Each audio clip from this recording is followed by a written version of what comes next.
ဟာကနီယာပြည်နယ်မှာလူတွေဟာတဘာဝနဲ့ညီညွတ်စွာနေထိုင်ကြပါတယ်။ဒါပေမဲ့ဘာဘာယန်ဘရင်အန်စစ်အာနာယလာကြီးမှာတော့ဖျက်ဆီးမှုတွေကိုနေရာတိုင်းယူဆောက်လာခဲ့ပါတယ်။တနေ့မှာတော့အန်စစ်ရဲ့စစ်တပ်ကမင်းကလေးငယ်ဆိုနီယာရဲ့ရွာကိုတိုက်ခိုက်ပြီးအသက်ရှင်ကျန်သူမရှိသလောက်ဖြစ်သွားပါတယ်။နှမများကြပြီးနောက်အရွယ်ရောက်လာတဲ့ဆိုနီယာဟာကိုမျိုးနယ်သားတွေကိုရှာဖွေရင်းတစ်တော်အတွင်းခရီးဆက်ပါတယ်။သူမကတစ်တော်မြေတုံတစ်စောင်ကိုတင်ထားပြီးတွားရောက်ပြီးသားနေရာတွေကိုအမတ်အသားချထားပါတယ်။ရေခမ်းတစ်ခုမှာတစ်တော်နှစ်ပရားမရဲ့ရုပ်တုကိုတွေ့ပြီးစုတောင်းကရေချိုးနေချိန်မှာလှပတဲ့တပ်တော်ဝါတွေက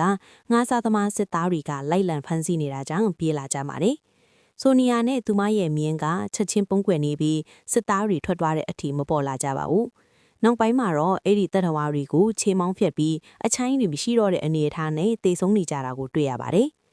ခရီးရှည်စီးပြီးတော့ဆိုနီယာဟာတိုက်ခိုက်ခံရတဲ့နိုင်ငံလေးတစ်ခုကိုတွေ့ရပါတယ်။သူမမြင်းကိုတစ်တော်ထဲမှာခြံထားပြီးလျှို့ဝှက်စွာစူးစမ်းကြည့်တဲ့အခါငါးစား